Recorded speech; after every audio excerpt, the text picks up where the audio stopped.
ఈరోజు మన ధ్యానాంశము అపోస్తుల కార్యాలు 16వ అధ్యాయము 28వ వచనం. అపోస్తుల కార్యాలు 16వ అధ్యాయము 28వ వచనము. అప్పుడు పౌలు, నీవు ఏ హానియు చేసుకొనవద్దు, మేమందరము ఇక్కడనే ఉన్నామని బిగ్గరగా చెప్పెను. ఈ ఒక్క మాట ధ్యానం చేస్తున్నాం మనం.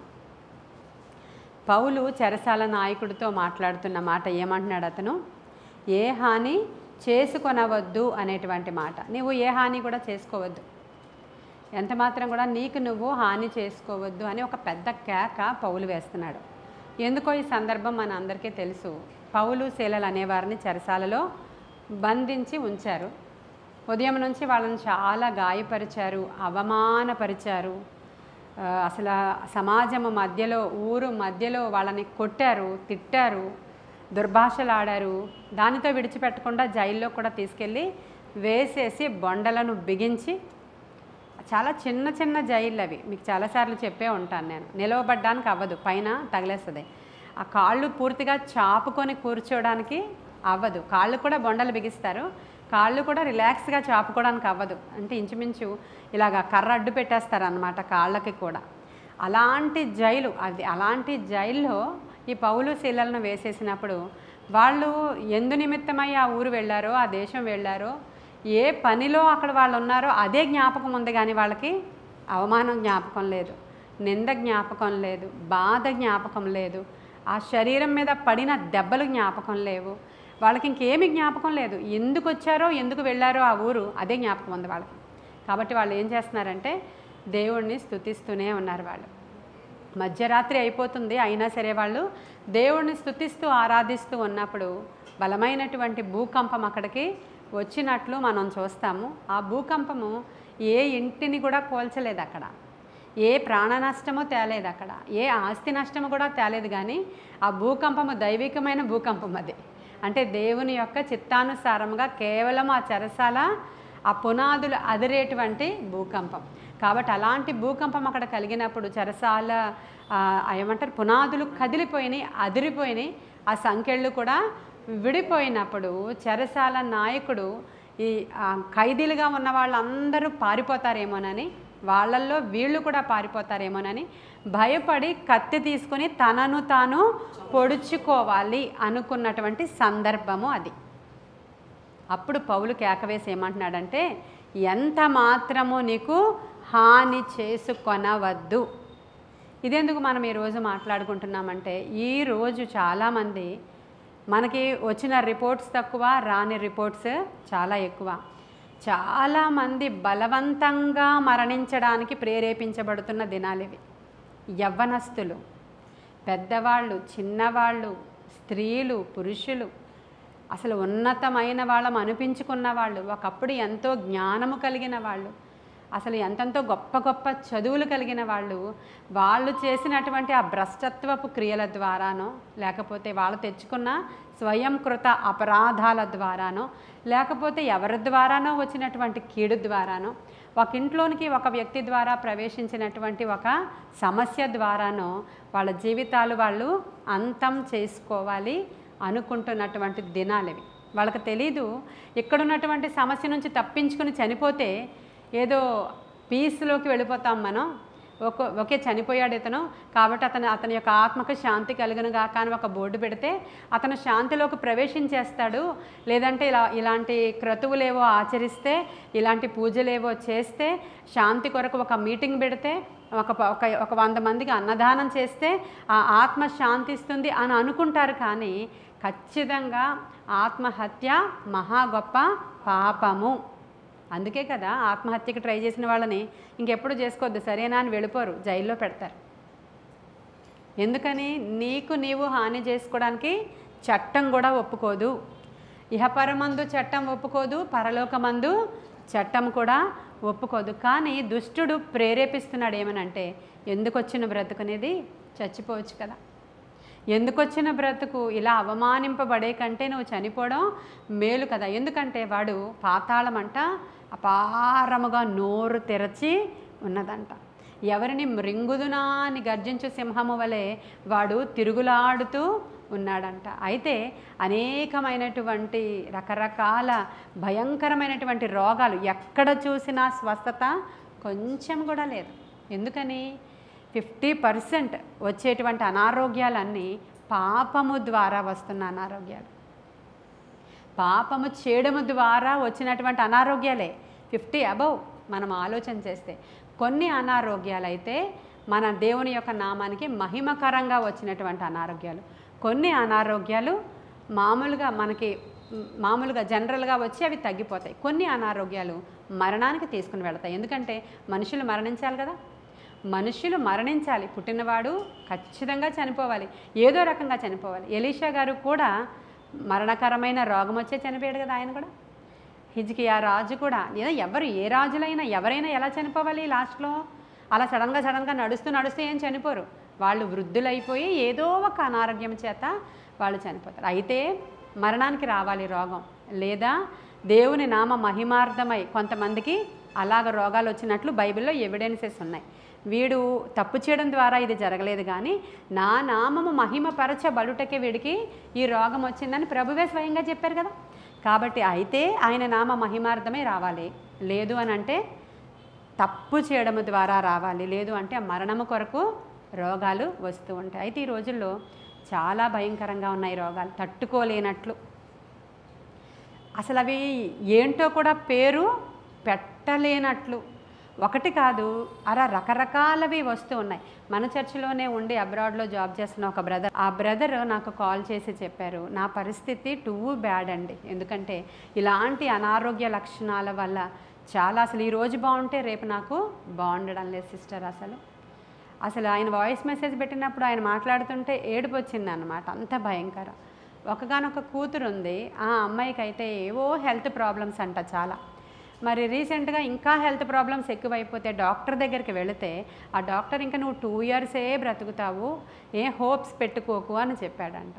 సరే అని చెప్పి భార్య కండిషన్ చూస్తే ఆవిడకి ఆల్రెడీ క్యాన్సర్ వచ్చి తగ్గి మళ్ళీ తిరగబెట్టేసి.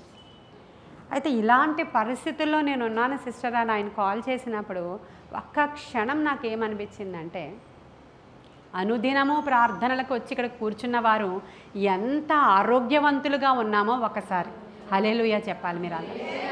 మనం అనుకుంటున్నాము మీకున్న సమస్య మీకు చాలా పెద్దది, ఇది ఎప్పుడు తీరుతుంది, తీరలేదు, ఇంకెంత ప్రార్థన చేయాలి, ఈ సమస్యలతో ఏంటి మాకు పరిస్థితి అని అనిపిస్తుంది.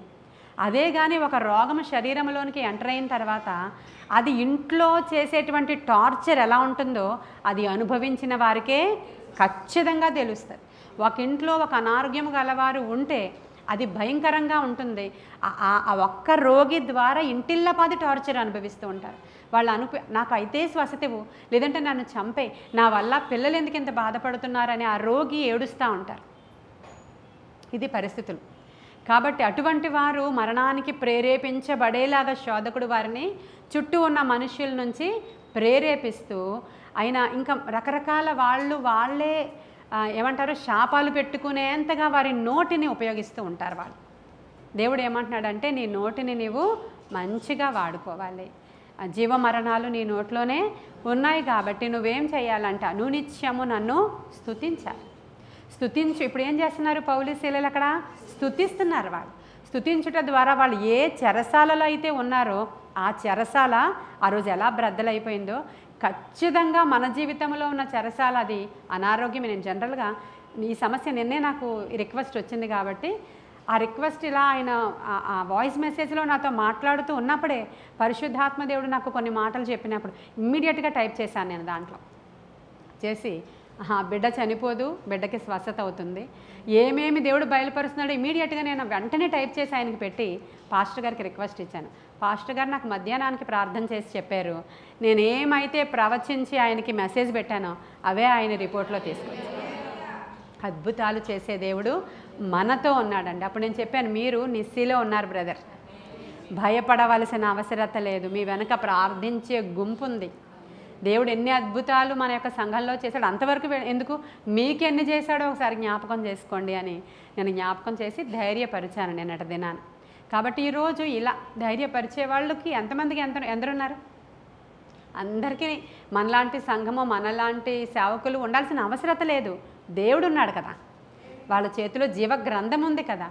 అది బైబిల్ ఏం చెప్తుందంటే మీరు భయపడవలసిన అవసరత లేదు. ప్రతి దాని నిమిత్తమై మీరు కేవలము కృతజ్ఞతాస్థుతులు చెల్లించండి. ఈరోజు అప్పు ఉందని చెప్పి ఈ అప్పులు ఎప్పుడు తీరుతాయి, ఈ కోర్టు కేసులు ఎప్పుడు మేము బయటపడతాం, ఈ పిల్లలు ఎప్పుడు మారుతారో, అబ్బా దీని బదులు చస్తే బాగుండు, ఎందుకు వచ్చిన జీవితం అనే మాటలు జనరల్గా మాట్లాడుతూ ఉంటారు.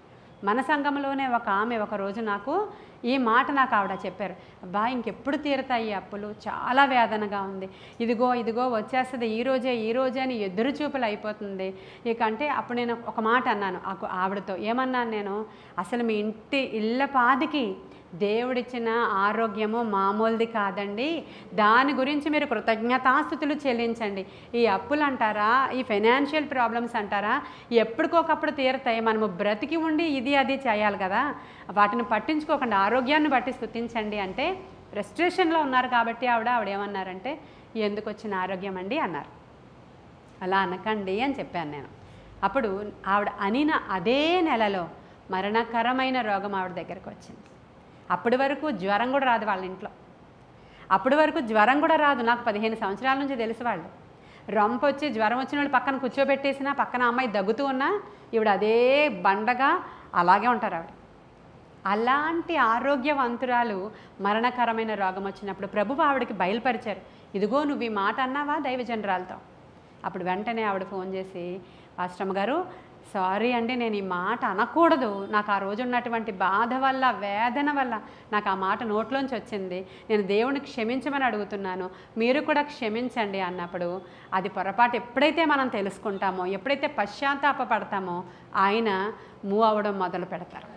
కాబట్టి ఈరోజు యూట్యూబ్ ద్వారా వింటున్న వాళ్ళు, ఇక్కడ కూర్చున్న వాళ్ళు ఎవరు ఏ సమస్యలతో ఉన్నా, ఇది నా అవిధేయత ద్వారానే ఈ సమస్య నా ఇంట్లోనికి వచ్చింది కాబట్టి, ఆ సమస్య ఈరోజు నేను తెలుసుకున్నాను కాబట్టి దాని సొల్యూషన్ మీరు ఇవ్వాలి అని చెప్పి దేవుడి దగ్గరికి వెళ్ళి పశ్చాత్తాపడి వేడుకొని ప్రార్థించినప్పుడు, ఎలా ప్రార్థించాలో కూడా చెప్తాను నేను ఈరోజు మీకు. ప్రార్థించినప్పుడు దేవుడు ఖచ్చితంగా మీ తప్పు మీరు తెలుసుకుంటే మాత్రం ఆన్సర్ చాలా బాగుంటుంది, మీకు వచ్చే జవాబు చాలా బాగుంటుంది. ఆ తప్పు తెలుసుకోకుండా నువ్వు ఎన్నాళ్ళు ఏడ్చినా అది వేస్ట్ అయిపోద్ది. నాకు తెలిసిన ఇంకొక ఆమె ఉంది, ఆమె చిన్నగా ఉన్నప్పుడు వాళ్ళ అక్కలు పెద్దగా ఉన్నారంట. అయితే ఆ అమ్మాయి చిన్నగా ఉంది ఇంకింట్లో, అక్కలు పెద్దగా ఉన్నారు, అక్కలకు పెళ్ళిళ్ళు అయిపోయినాయి, 2 అక్కలు. ఇప్పుడు ఈమె చిన్నగా ఉంది, అంటే 14 ఇయర్స్ 15 ఇయర్స్ ఉంది. అక్కలు ఇద్దరు పెద్దవాళ్ళు, 25 24 అలా. వాళ్ళకి పెళ్ళిళ్ళు అయిపోయినాయి. వాళ్ళకి పెళ్ళిళ్ళు అవగానే వెంటనే పిల్లలు పుడతారు కదా, ఇప్పుడు డెలివరీకి ఇంటికి వస్తారు కదా, ఈ అమ్మాయికి అయిపోతుంది అక్కడ. ఈ చిన్నోడిని తీసుకెళ్ళి ఎత్తుకోమంటున్నారు, ఈ పెద్దోడిని తీసుకెళ్ళి ఎత్తుకోమంటున్నారు, తనకు ఆపరేషన్ అయింది కదా ఇది చూడంటున్నారు, వదిలేసి హాస్పిటల్లో విజిటింగ్ ఉంది, నువ్వు ఈ చిన్నోడిని చూసుకుంటూ ఉండంటున్నారు. అబ్బా వెదవ పిల్లలు పుట్టపోయినా బాగుండందంట అమ్మాయి. చిన్నప్పుడు విసిగిపోయి తను పెద్ద అయిపోయింది, తనకు పెళ్ళి అయిపోయింది, 10 సంవత్సరాలైనా బిడ్డలు కలగట్లేదు, 10 సంవత్సరాలైనా బిడ్డలు కలగట్లేదు, పెళ్ళయ్యి 12 సంవత్సరాలు అయిపోయింది, బిడ్డలు కలగట్లేదు. అప్పుడు ఏడుస్తూ పశ్చాత్తాపడుతూ, ప్రభా నాకు బిడ్డలు కావాలి, నాకు బిడ్డలు కావాలంటే డాక్టర్ల దగ్గరికి వెళ్ళినప్పుడు బిడ్డలు కలగరు అనేటువంటి రిపోర్టు వాళ్ళు ఇచ్చారు. అప్పుడు దేవుడు ఆయనే మాట్లాడుతున్నాడు, ఏమనంటే, నువ్వు ఒక రోజున బిడ్డలను అసహ్యించుకున్నావు కదా, ఈ వెధవ పిల్లలు ఎందుకు బాబోయ్ అని అసహ్యించుకున్నావు కదా, నీకెందుకు అని అడిగారంట ఆయన. చూడండి ఒకసారి, అది జ్ఞాపకానికి తెచ్చిన వాడు పరిశుద్ధాత్మ దేవుడు. ఆయన మనతో ఉన్నారు కాబట్టి ఈరోజు మనకి పశ్చాత్తాపమని, జ్ఞాపకమని, వాక్యం చదువుతూ ఉంటే జ్ఞానం కలగడం అని, ఇప్పుడు నేను ఈ మాట మాట్లాడాను అనేటువంటి ఒప్పుకోలని, ఇవన్నీ మనకు ఎందుకు జరుగుతున్నాయి అని అంటే కేవలము పరిశుద్ధాత్ముడు మనతో ఉండబట్టి, లేకపోతే మన పరిస్థితి దారుణం. పరిశుద్ధాత్ముడు ఉన్నాడు కనుక ఇవన్నీ మనకి, లేకపోతే 1 సంవత్సరం క్రితం ఏం జరిగింది, ఏ మాట అన్నామో మనకు ఎలా గుర్తుంటుందండి? ఏమైనా ఎవరైనా మనల్ని తిడితే అది గుర్తుంటుంది తప్ప మనం తిట్టింది గుర్తుండదు. ఇది కరెక్ట్. ఎవరో మనల్ని తిట్టారనుకో అది మాత్రం చాలా బాగా గుర్తుపెట్టుకుంటాం. మనుషులం, గర్విష్టి వాళ్ళం, మనం మంచి వాళ్ళం కాదు కాబట్టి మనం అన్నది జ్ఞాపకం ఉండదు.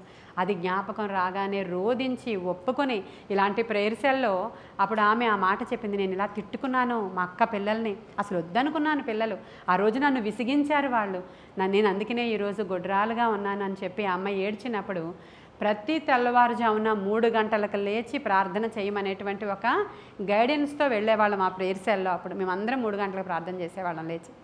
ఇప్పుడు ఈ 7 రోజులు కూడా మీరు ఈ రోజు నుంచి చేయబోతూ ఉన్నారు. అంటే ఇప్పటికే చాలాసార్లు నేను చెప్పాను, లేస్తారు మరలా నిర్లక్ష్యం చేస్తారు.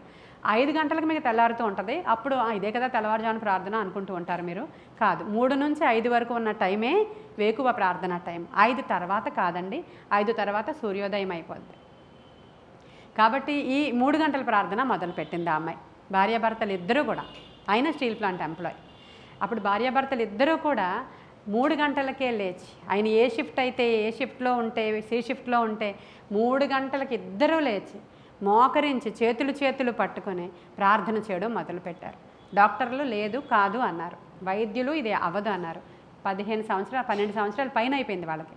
ప్రతిరోజు తెల్లవారుజామున లేచి 3 గంటలకి ప్రార్థన చేసి నాకు బిడ్డ కావాలి, నన్ను క్షమించు, మాకు బిడ్డలు కావాలయ్యా, మేము ఇలా ఉండిపోకూడదని ప్రార్థించినప్పుడు ఒకరోజు పాక్కుంటూ వచ్చినటువంటి ఒకడు కలలో కనిపించాడు ఆమెకి. ప్రార్థనలో ఉండగానే వాడు పాక్కుని వచ్చేస్తున్నాడంట. ఇంకా ఆ దర్శనం, ఆ యొక్క కళ అది పట్టుకుని అదిగో పాక్కుంటూ వస్తున్నవాడు వస్తున్నాడు. అప్పుడు వచ్చి చెప్పింది ఆవిడ ప్రేయర్ సెల్లో, ఇలా నాకు ఒకడు పాక్కుంటూ వస్తున్నటువంటి మగబిడ్డ కనిపించాడు, ఖచ్చితంగా నీకు వచ్చేసాడు వాడు. ఇక నువ్వు 3 o'clockకి ప్రార్థన ఆపొద్దు అని చెప్పినప్పుడు ఆ 3 గంటలు ప్రార్థన చేసి నెల రోజులే అయ్యిందండి. తెలుసా మీకు ఆశ్చర్యం? 15 సంవత్సరాలు బిడ్డలు లేనప్పుడు నీకు ఎందుకు లేరో, నువ్వేం పాపం చేశావు అంటే పెద్దవి అవ్వవు. ఒక్కొక్కసారి ఆయన నామ మహిమార్థమై హన్నా వలె, ఒకవేళ ఆవిడ గుడ్రాలుగా కొంతకాలం ఉన్నప్పుడు సమూయేలు లాంటి వాడు రావడానికి, ఆయనకి ప్రీస్ట్ అవ్వడానికి ఒకవేళ ఆవిడకి ఆలస్యమైంది. అలా కూడా అవ్వచ్చు నీకు. నేను ఇలా చెప్తున్నాను కదా అని బిడ్డలు లేని వాళ్ళందరూ తప్పు చేసిన వాళ్ళు అని అనడం లేదు నేను. ఆ విషయంలో కూడా ఆయన నామ మహిమార్థమై అవ్వచ్చు, వాళ్ళ గర్భం మూతబడి ఉంది, లేదు ఎందుకో ఆయన చిత్తం అవ్వచ్చు, అలా ఏదైనా కావచ్చు. కానీ ఇక్కడ ఈ సందర్భంలో ఆవిడ ఆ తప్పుని జ్ఞాపకం చేసుకొని ఆవిడ ప్రార్థన చేసినప్పుడు వాడు పుట్టేశాడు. ఇవన్నీ నాలో విశ్వాసాన్ని ఎంత రేకెత్తింప చేశాయి అంటే, ఎంత గొప్ప దేవుడు! అసాధ్యము అనిన దాన్ని సాధ్యపరిచిన దేవుడు ఎంత బలమైన దేవుడు కదా. ఈరోజు మరి ఏ సమస్యలో ఉన్నా కూడా చనిపోవడానికి, హాని చేసుకోవడానికి వీలుందా? ఈరోజు వినుచున్న వాళ్ళందరూ ఈరోజు జ్ఞాపకం చేసుకోవాలి. యూట్యూబ్లో వింటున్న వాళ్ళందరూ మీరు కూడా జ్ఞాపకం చేసుకోవాలి. అది అప్పే కానీ, అది వ్యాధే కానీ, అది చెరే కానీ, అది ఏదైనా కానీ దేవుడు మాత్రము నిన్ను విడిచిపెట్టాడు. ఈరోజు చెప్తున్నాడు, నువ్వే హాని చేసుకోవద్దు, నువ్వే హాని చేసుకోవద్దు, మేము ఇక్కడే ఉన్నాం, నువ్వే హాని చేసుకోవద్దు అని వాళ్ళు గట్టిగా అరిచారంట. అప్పుడు ఆయన ఆగిపోయిన తర్వాత ఆయన ఏం చేశాడో చూడండి. ఆయన ఏం చేశాడు, ఇక్కడనే ఉన్నామని బిగ్గరగా చెప్పాను. అరిచి చెప్పాడన్నాను నేను, ఆయన అక్కడ రాయబడి ఉంది, బిగ్గరగా చెప్పాను. అతడు దీపము తెమ్మని చెప్పి, అంటే ఆ జైల్లో కటిక చీకటి, లోపల కూడా ఏమీ ఉండదు, అసలు బొండలు బిగించబడి అంత ఇరుకుగా, అసలు ఏ సోర్సు లేదు. ఉదయాన్నే తెరుస్తారా, అసలు వీళ్ళని ఉంచుతారా, చంపేస్తారా, అసలు పొద్దున్న జరిగిన అవమానం తలుచుకుంటే నిద్ర పట్టకూడదా రాత్రి, అసలు పాట రాదు నోట్లో నుంచి, అంత అవమానం.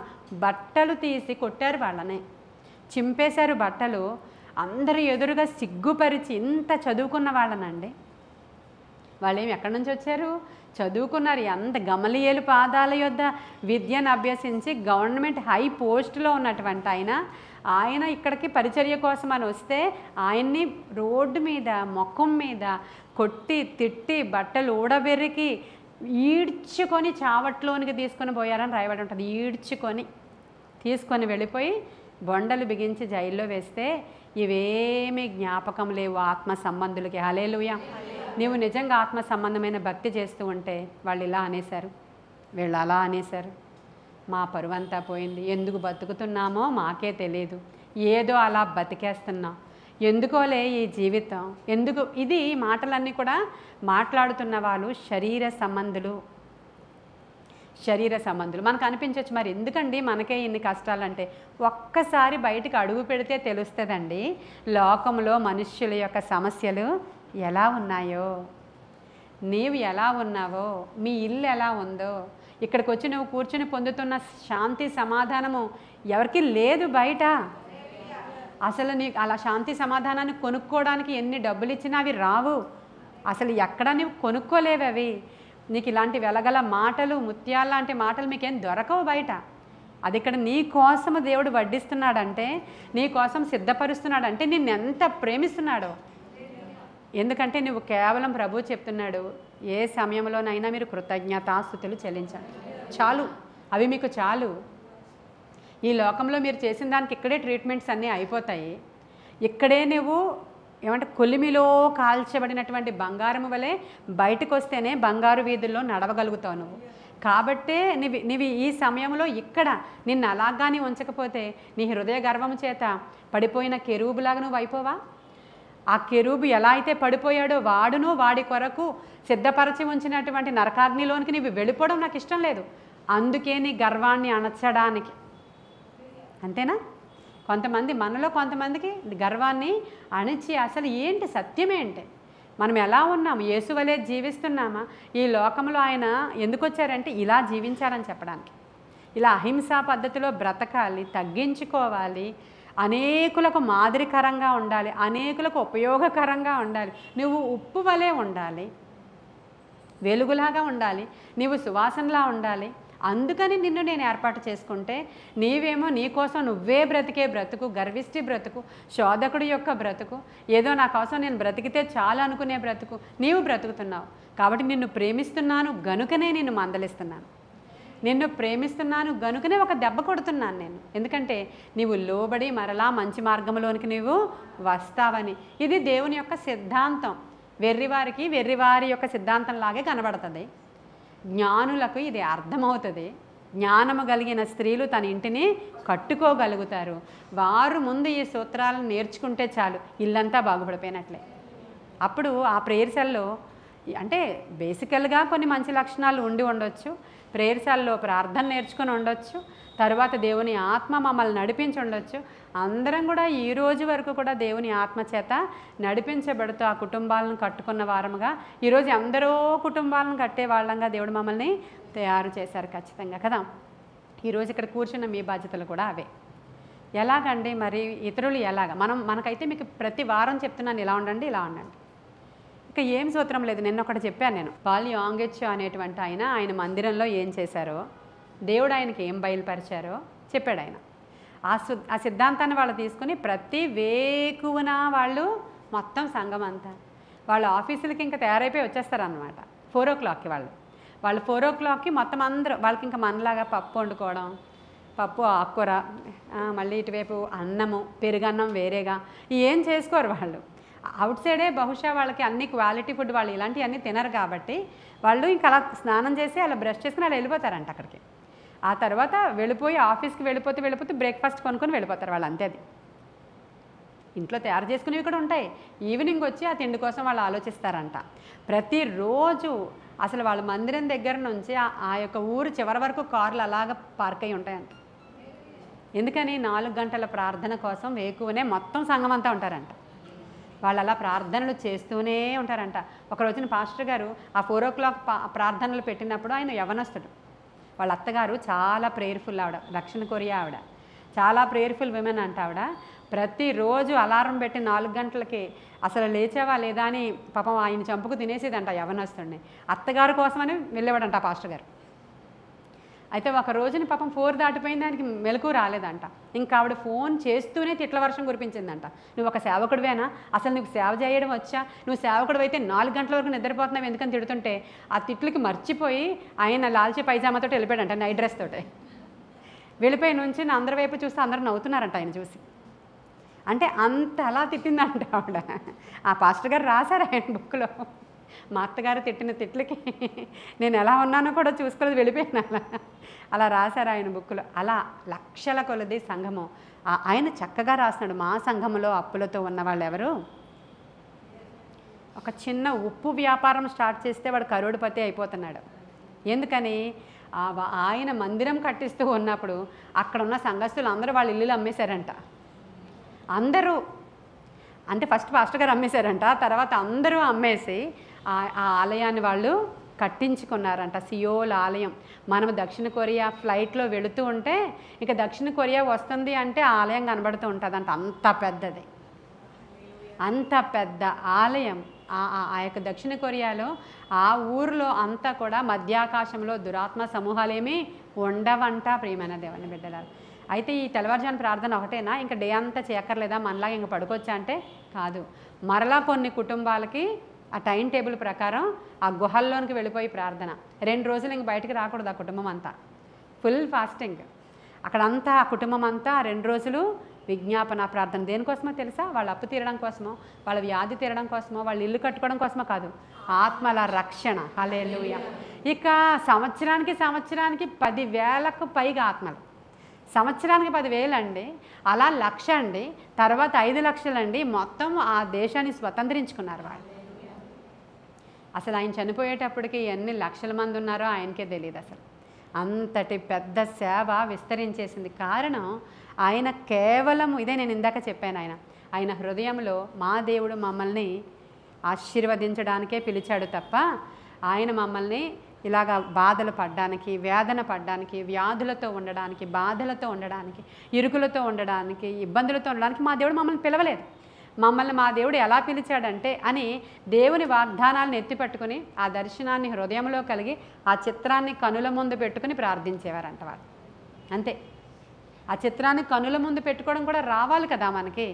ఏదో 2 రోజులు పెట్టుకున్నా 3వ రోజు పెట్టుకోలేము. ఎందుకంటే విశ్వాసంతో ఆపరేట్ చేయాలి. అది విశ్వాసంతో ఆపరేట్ చేస్తే ఇవన్నీ కూడా అవుతూ ఉంటాయి. కేవలం స్తుతి యాగం అర్పించి వాళ్ళు దేవునికి కృతజ్ఞతాస్తుతులు చెల్లించి మాకు అప్పు లేదు అంటే వాళ్ళు చేసినటువంటి విషయాలలో కేవలం ఇలా అనమంటే చాలా భలే అనేస్తాం మనం. కానీ దేవునికి ఇవ్వమంటే ఇచ్చే చేతులుగా మన చేతులు ఉన్నాయా లేదా? వాళ్ళకి అది కూడా దేవుడు అక్కడ ప్రేరేపించాడు. ఎందరైతే వాళ్ళు గృహాలు ఇచ్చేశారో మిలియనీర్స్ అయిపోయారంట. తర్వాత వాళ్ళ పిల్లలు మిలియనీర్స్. వాళ్ళందరూ, నేను ఇవన్నీ పుస్తకంలో రాయబడి ఈ రోజు కూడా ఉన్నటువంటి సంఘం గురించే మాట్లాడుకుంటున్నాం. బైబిల్లో ఉన్న విషయాలు కాదు, ఎఫ్ఎస్సి సంఘం గురించి కాదు కదా. మనం ఆ సంఘాల గురించి మాట్లాడుకుంటున్నాం. ఇప్పుడున్నటువంటి సియోల్ సంఘం గురించి మాట్లాడుకుంటున్నాం. వాళ్ళు మిలియనీర్స్ అయిపోయారంట. ఎవరైతే తల్లిదండ్రులు వాళ్ళ గృహాలు అమ్మి మందిరానికి డబ్బులు ఇచ్చారో వాళ్ళ పిల్లలు మిలియనీర్స్ అంట. వాళ్ళు మిలియనీర్స్ అయిపోయి వాళ్ళే లక్షలు కోట్లు పెట్టి ఆ కంట్రీలో నుంచి ఇలాంటి యవ్వనస్తులను వేరే కంట్రీలకి మిషనరీస్గా పంపించి అక్కడ పేదవాళ్ళకి గృహాలు కట్టించి అక్కడ బిడ్డల్ని చదివించి ఈ సువార్తని వేరే దేశాలకి వాళ్ళ పిల్లలు మోసుకొని వెళుతున్నారంట. అది అక్కడ జరుగుతున్నటువంటి పరిచర్యలు. వాళ్ళ పిల్లలు, అమ్మో మా అబ్బాయి ఇంజనీర్, అమ్మో మా అమ్మాయి డాక్టర్ చదవాలి, మేము అసలు దానికి అనుకోలేదండి, మేము పాస్టర్ గారు మీరేంటి ప్రతిష్ఠించమంటున్నారు అని అనలేదు ఎవరు. మేము మా బిడ్డలము దేవుని కొరకు, వ్యాపారాలు దేవుని కొరకు, మా ఉద్యోగాలు దేవుని కొరకు అనుకున్నారంటండి వాళ్ళు. ఇలా మనం ఉంటే ఎందుకంటే ఆశీర్వదించడు దేవుడు? ఎందుకంటే భూమి మీద మనల్ని ఉంచిన ఉద్దేశ్యమే ఆయన కొరకు. మనము స్వార్థప్రియులముగా మన కోసం మనం బ్రతుకుతున్నాం కాబట్టి మనమేమీ పొందుకోలేకపోతున్నాం. మేము దేవుని కొరకు అంటే మన దేవుడు ధనవంతుడు కదా, ఐశ్వర్యవంతుడు, ఆయనలాగే మనల్ని ఉంచుతాడు కదా. ఆయన మామూలు వ్యక్తి కాదు కదా. ఆయన ఈ 3.5 సంవత్సరాలు అలా ఉండాలనుకుని ప్రయాణం చేసి వచ్చారు తప్ప ఆయన పేదవాడు కానే కాడు కదా. కాబట్టి ఇది వాళ్ళ సూత్రం అండి, వాళ్ళ సూత్రం.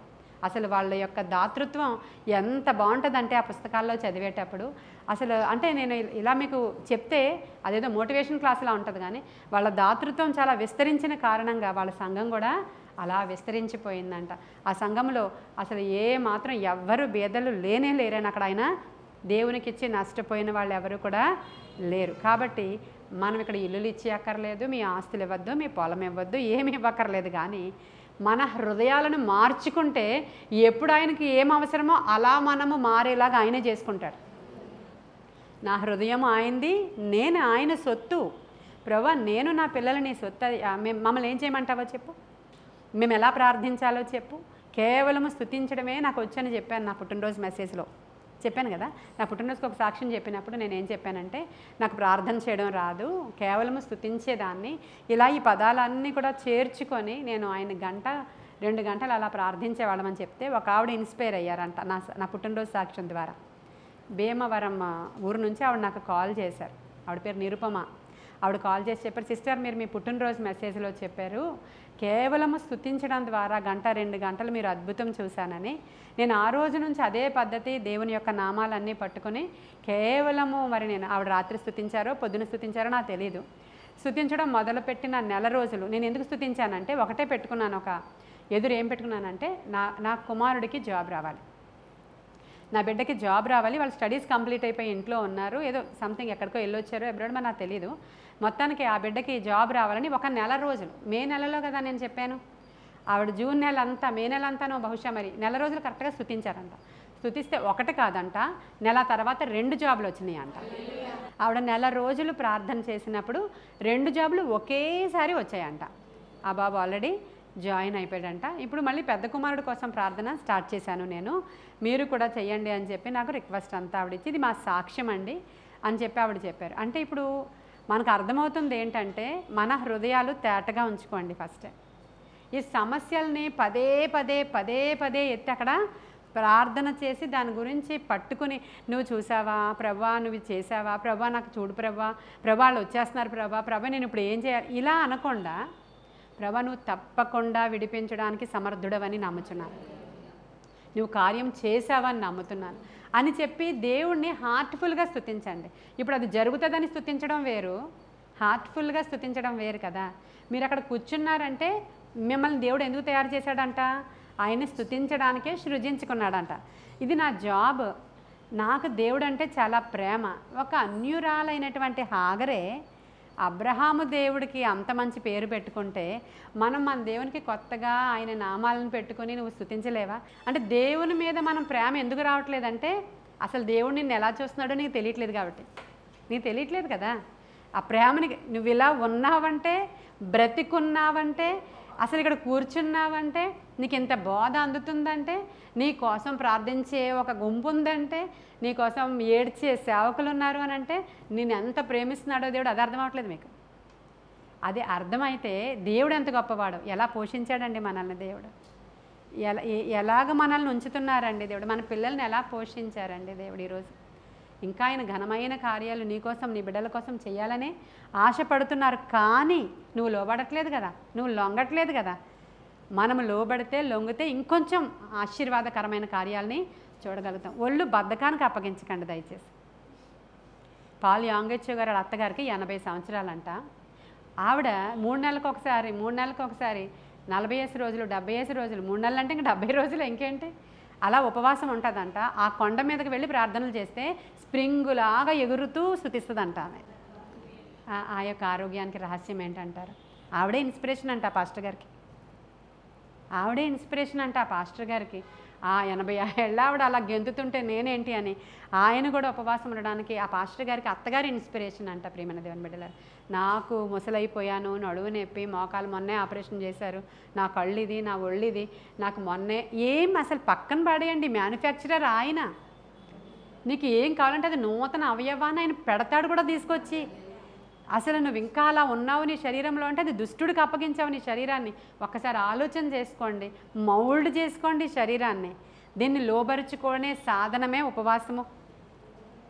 ఉపవాసం ఉంటే అన్నీ పక్కకి పారిపోతాయండి. నువ్వు స్తుతించగలవు. 3 గంటలకు నేను చెప్పే 7 రోజులు కాదు, నేను ఎప్పటి నుంచో చెప్తున్నాను. కొంతమంది లేస్తారు ఆ నిద్ర మత్తుతో, పాస్టర్ అమ్మగారు చెప్పిన టైం అయిపోయిందా లేదా, పాస్టర్ అమ్మగారు నేను లేసానని మాత్రం నాకు ప్రెజెంట్ సార్ అంటారు. కానీ ఆ ప్రెజెంట్ సార్లో అసలు ఎలా చేశారో మీరు నాకేం తెలుస్తుంది? ఇప్పుడు ఇక్కడ ఎలా ఉన్నారో అంత అలర్ట్గా ఉన్నామా, అంత స్తుతించామా? 1వ రోజు మాత్రం స్తుతిస్తారండి నాకు తెలుసు.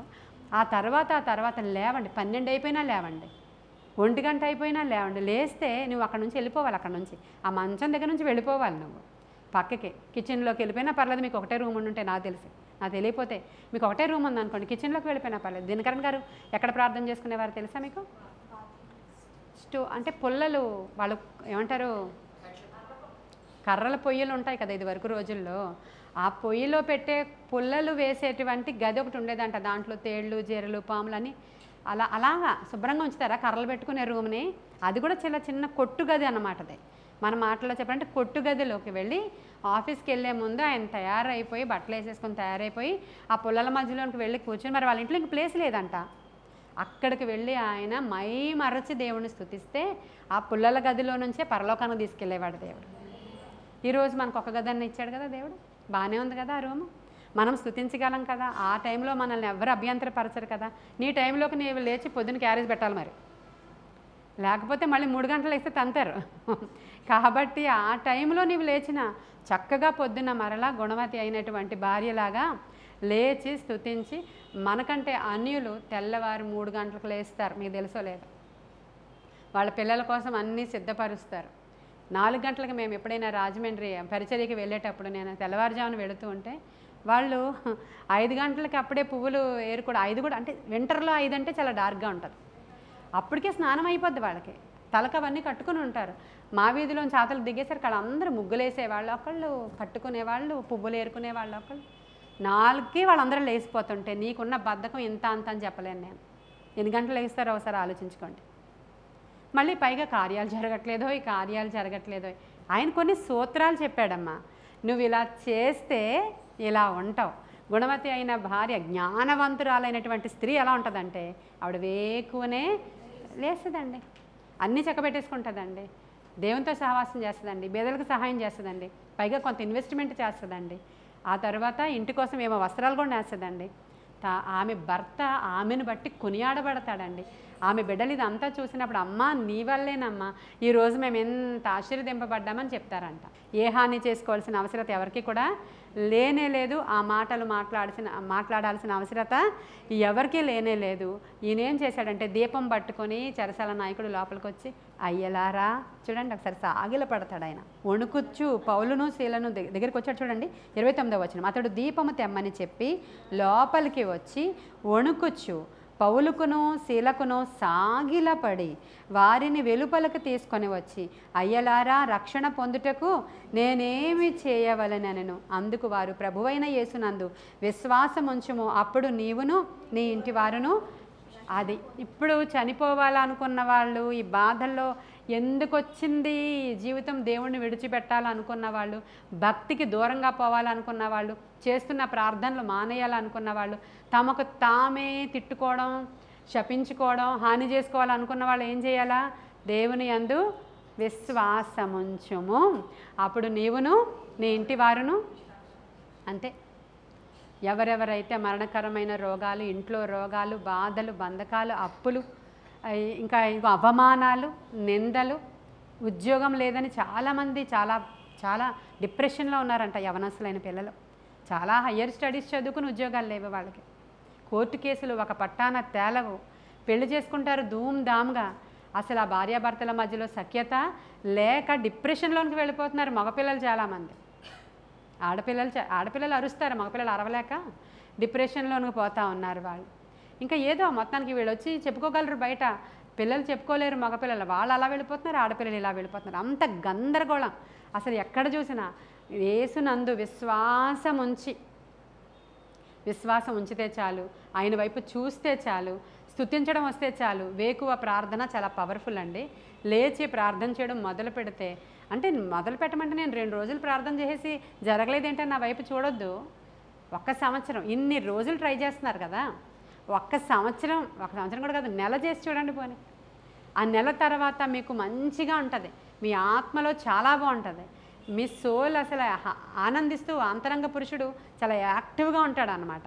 కొన్ని రోజులు నిద్రమత్తు. మరి కొంతమందికి కొన్ని రకాల బాడీ తత్వాలు, నేనేం చెప్పలేను, కొంతమందిది కొన్ని రకాల తత్వాన్ని మారుస్తాడు దేవుడు. ఖచ్చితంగా నీ బాడీ తత్వాన్ని నువ్వు అలవాటు చేసుకున్న దాని ప్రకారం మారుస్తాడు. ఈ రోజుల్లో తిండి ఉంది కదా, అన్నం మానేయండి కూడా తినండి, స్లిమ్ అవ్వడానికో, ట్రిమ్ అవ్వడానికో, హీల్ అవ్వడానికో మొత్తానికి మార్చుకుంటున్నారు కదా, అలా చేస్తున్నారు. అది మార్చబడుతుంది కదా. ఎవరైనా సరే ఒక 21 రోజులు, ఇప్పుడు మీరు షుగర్ తినద్దు అనుకున్నారు, షుగర్ మంచిది కాదు, సరేనా, షుగర్ అసలు మంచిది కాదు, మిమ్మల్ని తినొద్దు అన్నాను నేను. అమ్మ బాబాయ్, షుగర్ పంచదార తినకుండా ఉండగలమా అని అలా భయపడిపోతూ ఉంటాం కదా. లేకపోతే అన్వీ తినొద్దు 21 రోజులు అని నేను చెప్పాను అనుకోండి. రోజు తాగెట్టి 21 రోజులు మానేయండి, 22వ రోజు నుంచి తాగండి అని చెప్పాను అనుకోండి. 21 రోజులు మీరు మానేశాక 22వ రోజు నీ నాలుగు ఇది యాక్సెప్ట్ చేయదు, మీ నాలుగు ఊరుకోదు, ఇది నాకు వద్దంటది అది. ఎందుకంటే 20 రోజులకు ఒకసారి నీ టేస్ట్ బడ్స్, నీ నాలుగు మీద ఉన్నటువంటి టేస్ట్ బడ్స్ మారిపోతాయి అన్నమాట. మారిపోతే దీనికి ఈ రుచి మర్చిపోద్ది. మర్చిపోయి ఇదేంటి నాకు లోపలికి పెడుతున్నావు అంటది 21వ రోజు. అందుకే 21 రోజుల ఉపవాసం. నీ బాడీకి నువ్వు ఏం అలవాటు చేస్తావో, అవునా నేను పూర్వం అలా ఉండేదని నేను మర్చిపోయానే, 3 గంటలకు లేవడమే నా ధ్యేయం అనుకుంటుందంట ఆ బాడీ. యోహాను సువార్త 5వ అధ్యాయము 14వ వచనం. అక్కడ ఒక వ్యక్తిని దేవుడు స్వస్థపరిచిన తర్వాత ఆయన ఏమంటారంటే, నీవు స్వస్థత పొందుకున్నావు కాబట్టి మరి ఎక్కువ కీడు నీకు కలగకుండా ఇక పాపం చెయ్యొద్దు అంటాడు ఆయన. కాబట్టి ఇప్పుడు దేవుడు ఈరోజు ఒక వాగ్దానం చేస్తున్నారు, మరీ ఎక్కువ కీడు మీకు రాకుండా ఇప్పటి వరకు జరిగింది చాలు, ఇదిగో ఈ ప్రార్థన చేసుకోండి. ఈ యొక్క స్వస్థత కొరకు ప్రార్థన చేస్తే నేను తప్పకుండా మీకు విడుదలిస్తాను, విజయం ఇస్తాను, విడిపిస్తాను, మీకు ఏ హాని కూడా మీరు చేసుకోకండి అనే మాటను మరొకసారి దేవుడు మనతో మాట్లాడుతూ ఉన్నారు. కాబట్టి ఈ మాటను మనం హృదయంలో భద్రం చేసుకుందాం. ఎవరికి ఎలా తాకిందో ఈ మెసేజ్ అలా తీసుకోండి. దీనికి ఒక సమరీ ఏం నేను చెప్పట్లేదు, కానీ ఈరోజు నాతో ఇలా మాట్లాడారు దేవుడు, కాబట్టి నేను ఈ విధంగా తీసుకుంటున్నానని మీ హృదయంలో ఈ మాటను తీసుకుని ధైర్యం తెచ్చుకుంటారని నేను కోరుతున్నాను. నేను ధైర్యంగా మనం అందరం కూడా ప్రభా మేము ఏ హాని చేసుకోవాల్సిన అవసరత మాకు లేదు, ఎందుకంటే మా పక్షముగా మా దేవుడు నిలచేయి ఉన్నాడు, సజీవుడిగా ఉన్నాడు, మాతో ఉన్నాడు, మాలో ఉన్నాడు.